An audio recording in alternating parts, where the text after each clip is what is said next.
Welcome to Becoming Parents Podcast. I'm your host, Jennifer Campbell. I'm a doula in Washoe County, Nevada, a Medicaid provider, a lactation educator, childbirth educator, and mom of 18. You can find me and connect on doulainreno.com. Remember, give a shout out to those who are brave enough to share their stories with us on how they have become parents. Let's dive in. Welcome to Becoming Parents Podcast. I'm the host, Jennifer Campbell, and I'm here with Jeaneen Tang. How are you today? I'm well. Thank you for having me. I'm excited to have you. Tough story, great story. I know this much about it. Jump in and tell us about your parenting journey.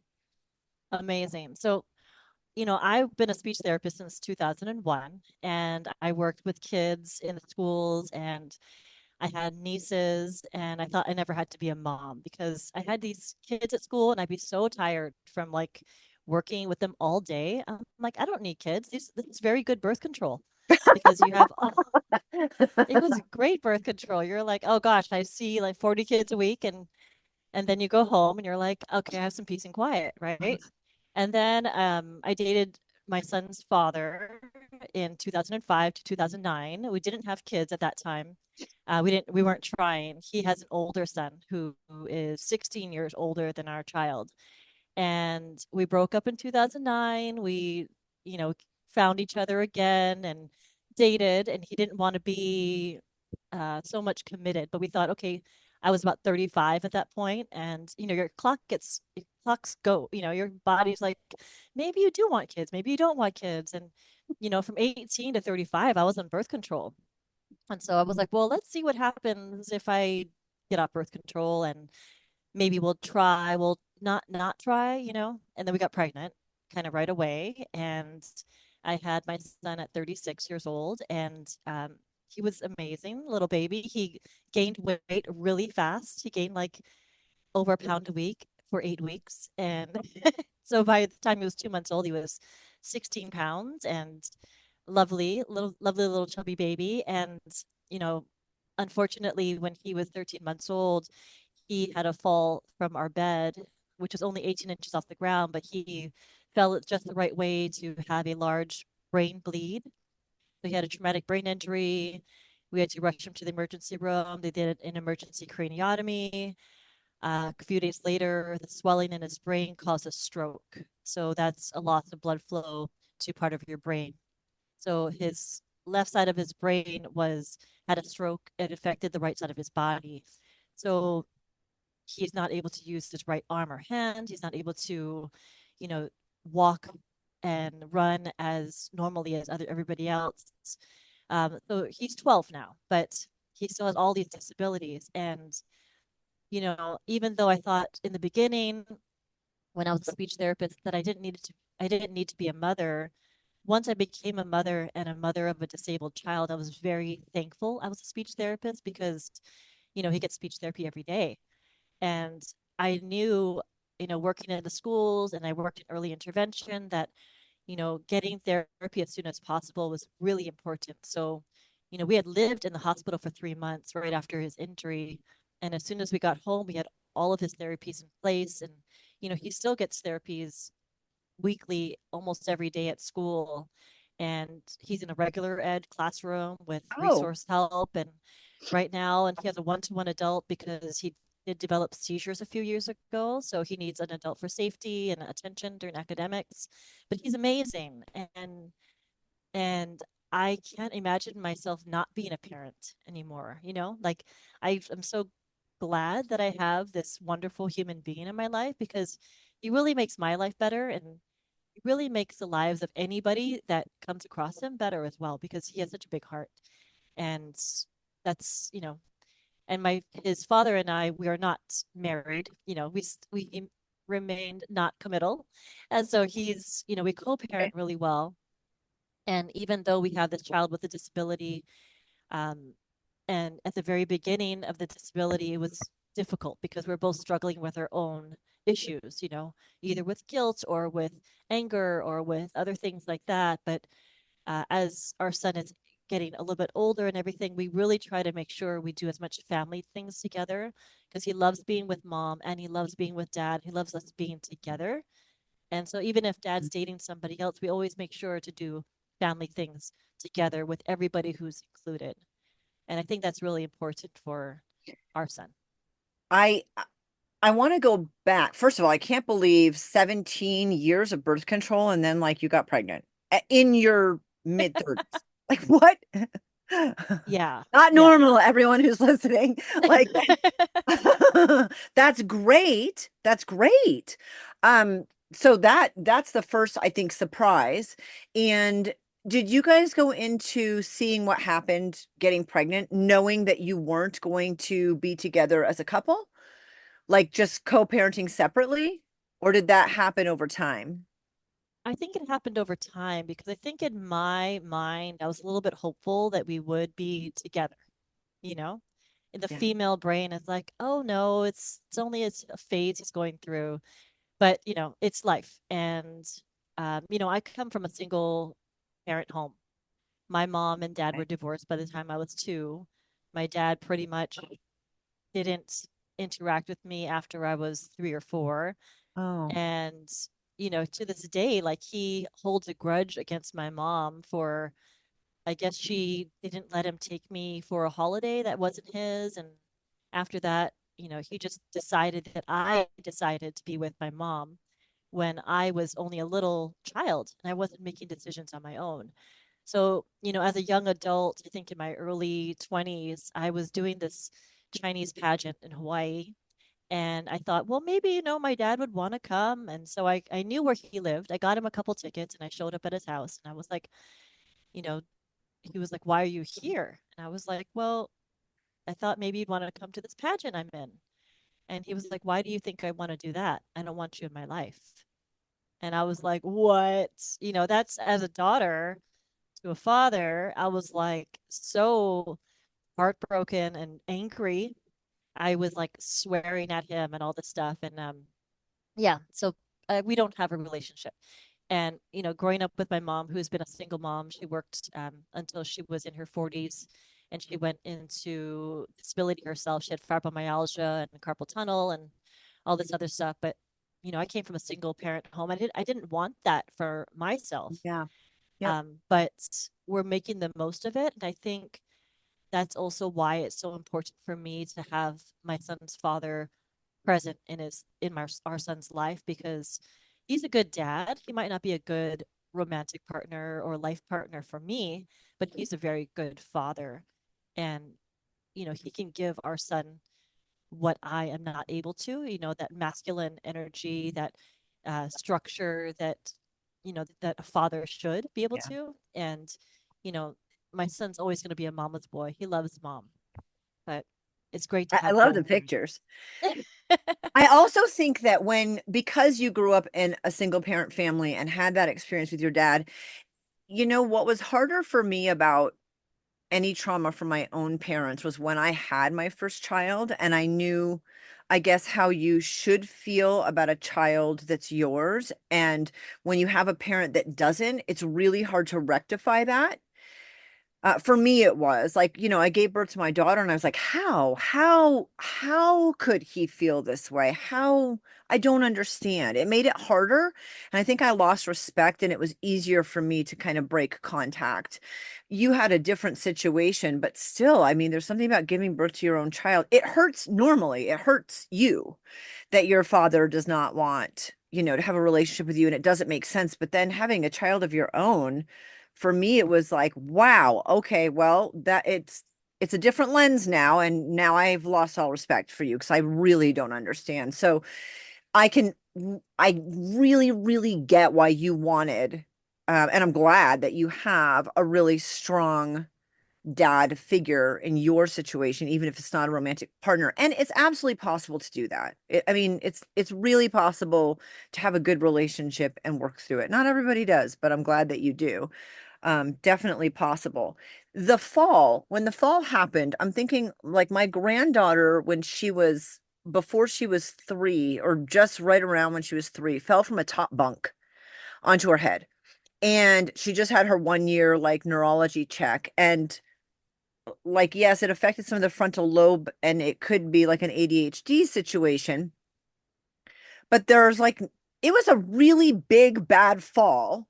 Your son's was a not a big bad fall. There was nothing pre-existing with him when that fall happened, correct?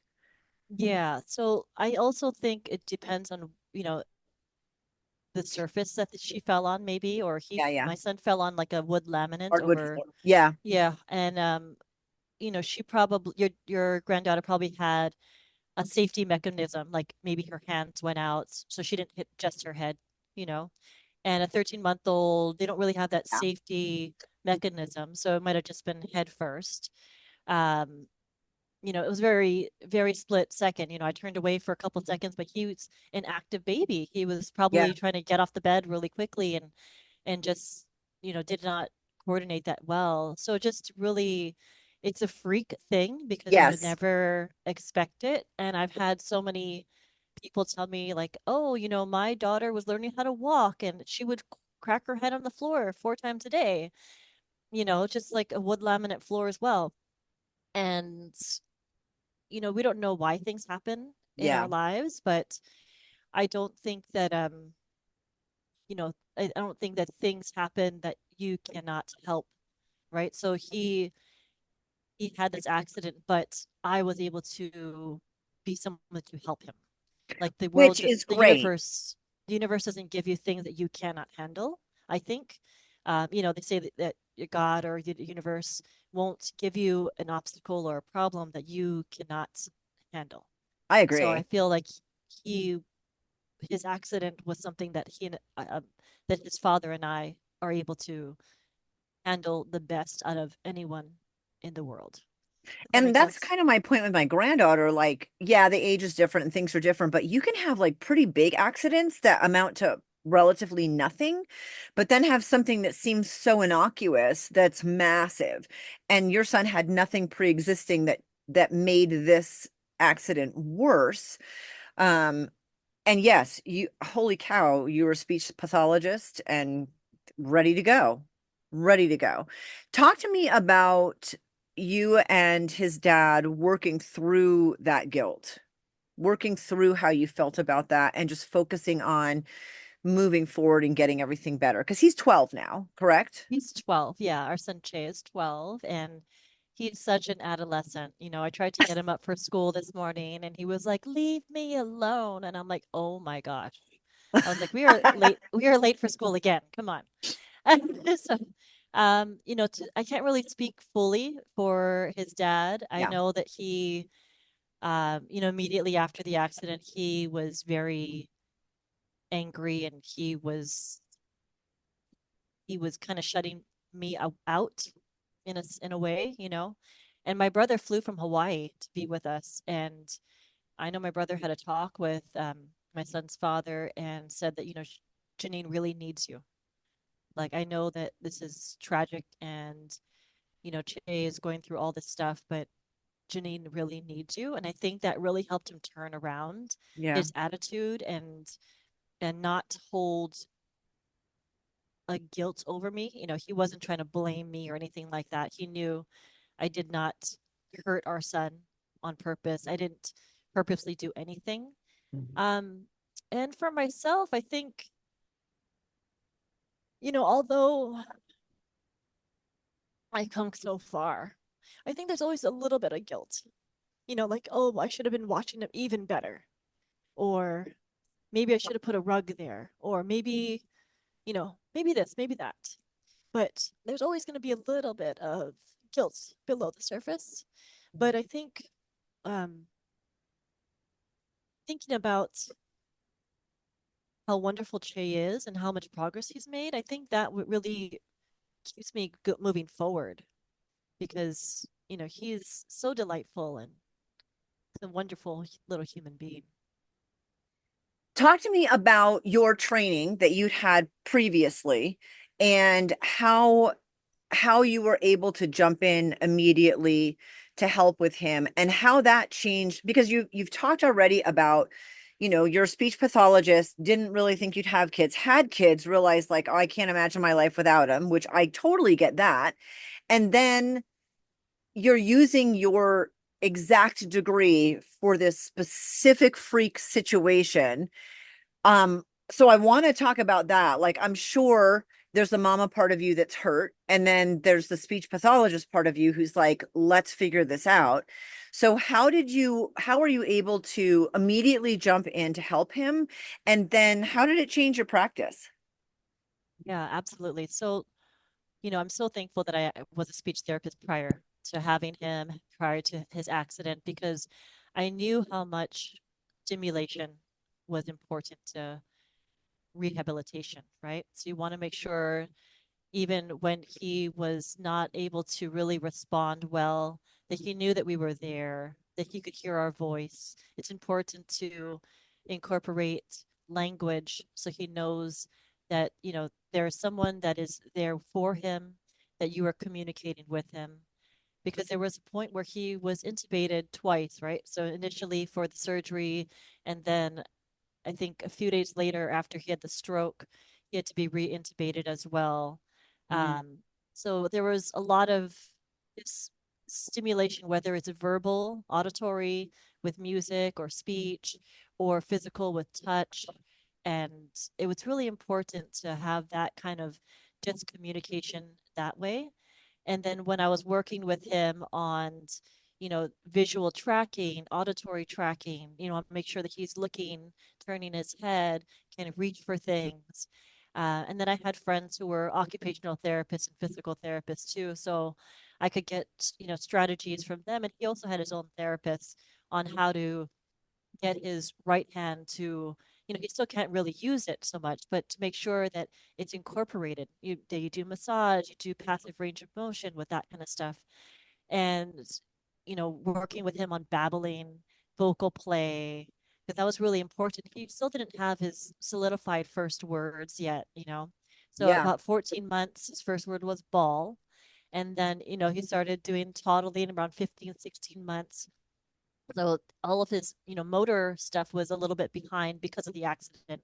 But, he got a lot of therapy, and, he's very verbal now. Like, he's very opinionated.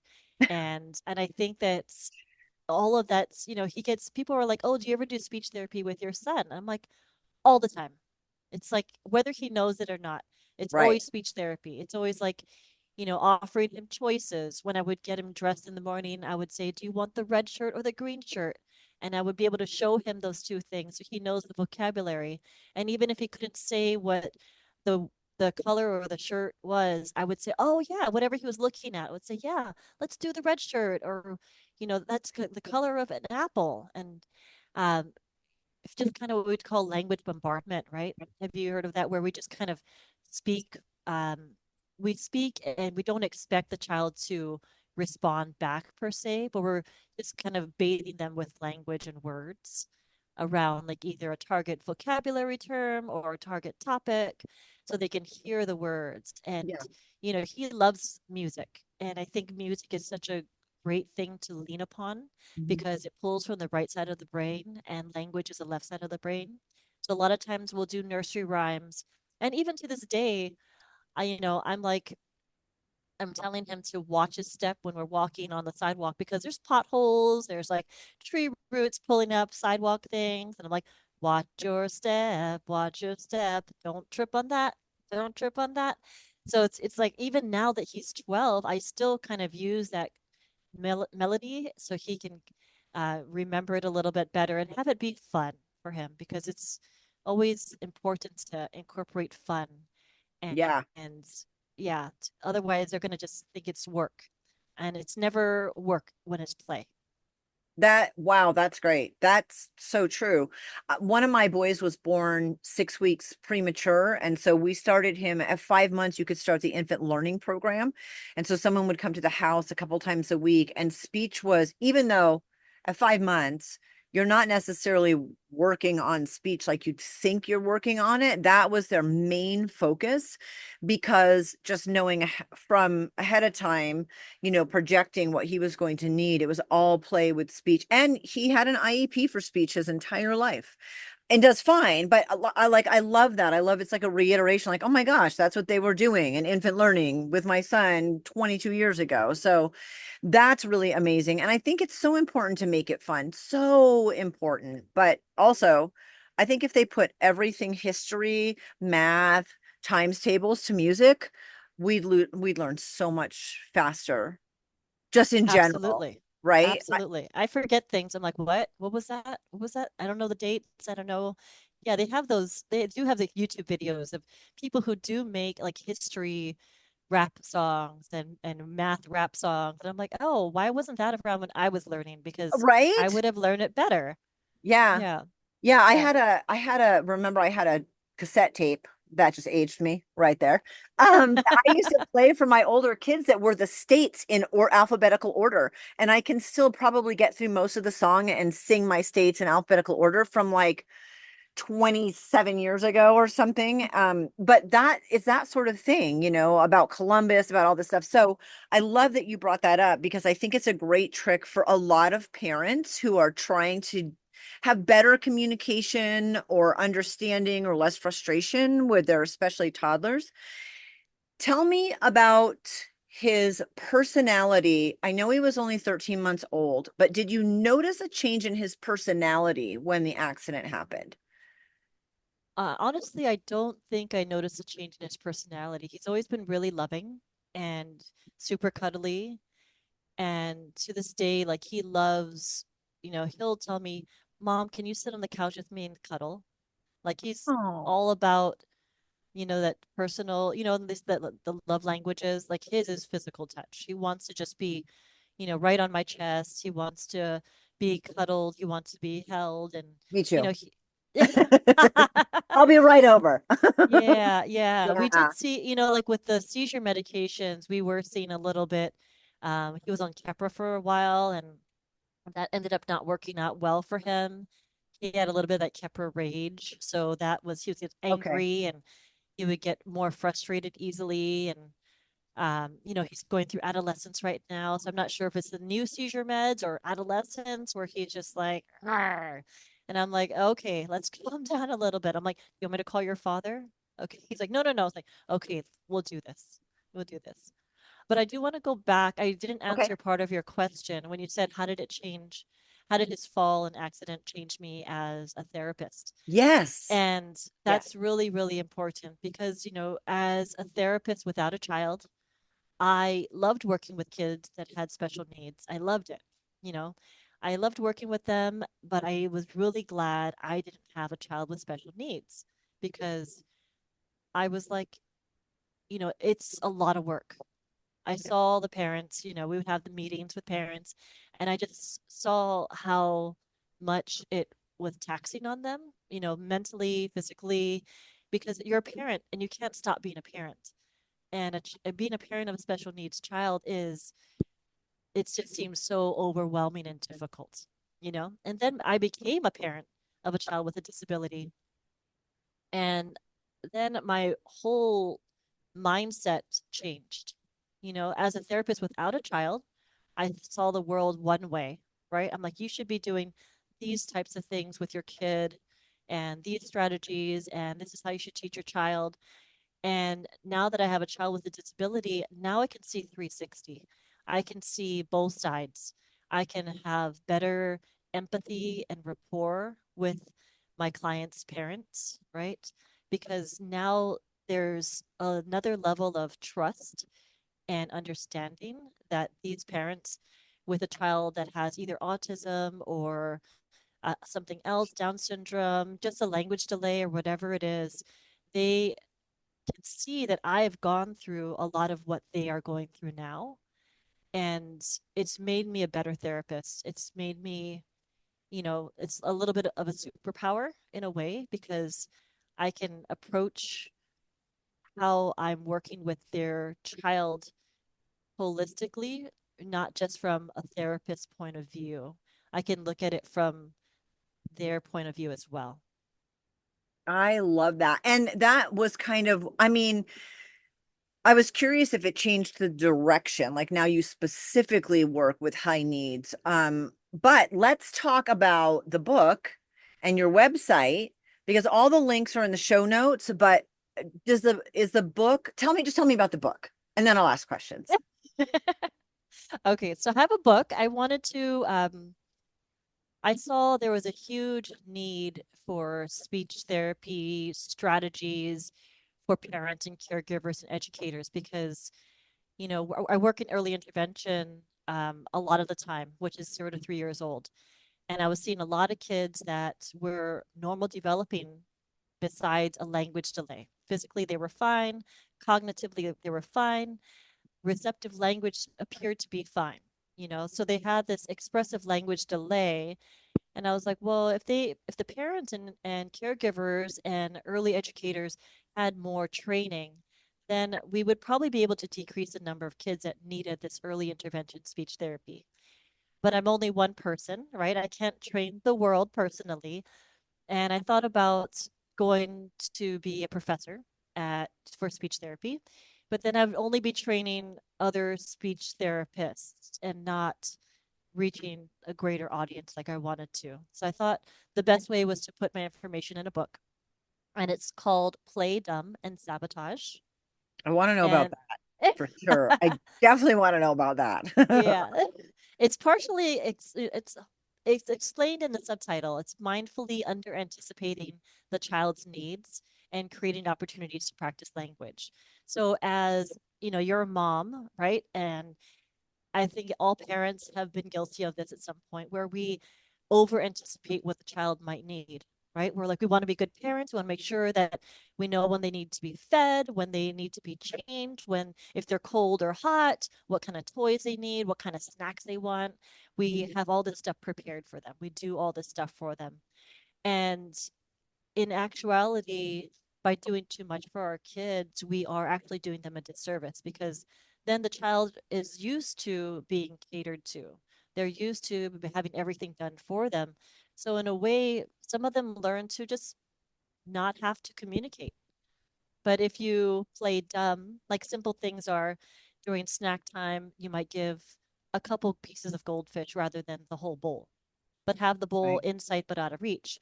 So they can indicate, just maybe a reaching towards it, or they can learn a sign for more, or eventually learn how to say more crackers, more goldfish, please. I want more goldfish, please. Even, yeah, simple things. So kind of like scaffolding what they're able to do until they're able to communicate well, right? I can also, suggest like putting a toy that they love in sight but out of reach, right? I used to also put my son's pants on my head when I would dress him to see if he would be like, "What are you doing?" Right? And then also I would, when I would look at picture books with kids, I would maybe point to a dog and say, "Oh, does a dog say Baba?" And then wait to see if they go, "What? That's not right. The dog doesn't say Baba." So it's like playing dumb where they kind of also feel smarter as well.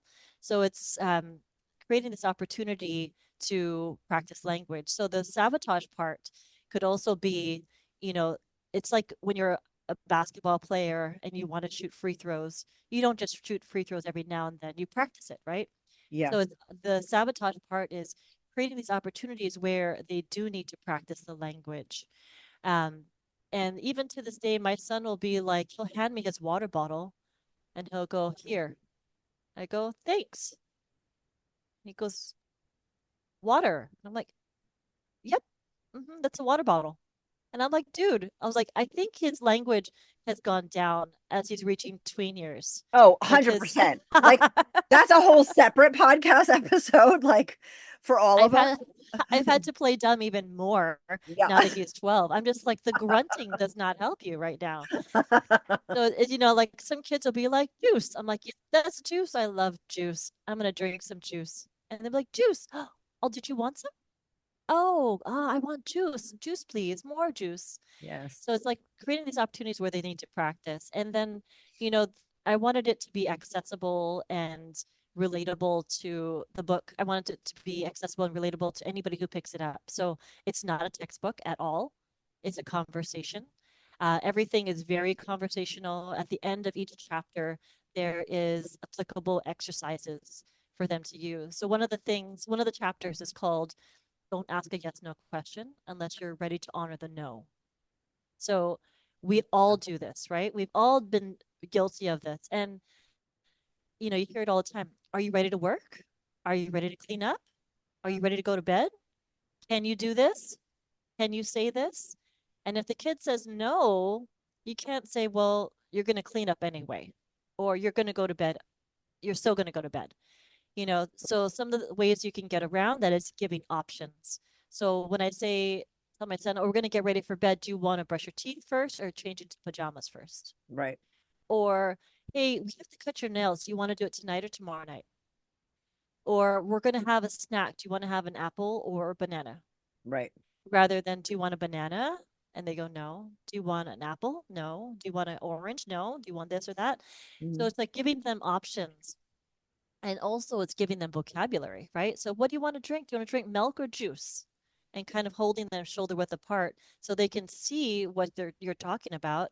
They can, even if they can't talk, they can look at whatever one of the items, and then you give them that language.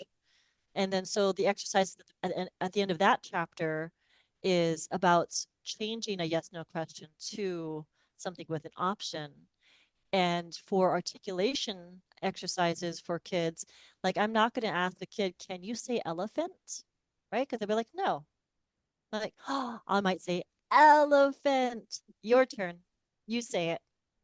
Or, I'll tap out the syllables. And I think that's really important that because it also incorporates the rhythm and music part of it, right? So if you say elephant and you tap it out or clap it out, they're going to reinforce those syllables within the words because sometimes kids will just run all of those syllables together and they're like, oh, like, oh, okay, what was that? But if you break it up and do things like that, it's much more easy for the kid to understand it and then express it. I love that you made it sort of an interactive book to help people to do it on their own. And you're available for telehealth as a speech pathologist as well. So Absolutely. regardless of where people live, they can reach out to you for speech therapy for their kids. I think in conjunction with the book, that's really great support for people who are struggling in this area. I think everyone struggles with toddlers, like regardless. There's toddlers and teenagers, right?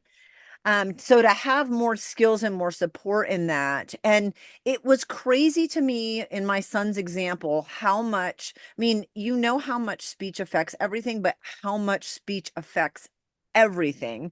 Because I now have an adult son who from being preterm all the way through to being an adult and getting through high school, how much it affected so many other parts of his life and his learning. So important to get this support. Jeaneen, thank you so much for being on and sharing your story. Thank you so much for having me. It's been such a great conversation. I love it.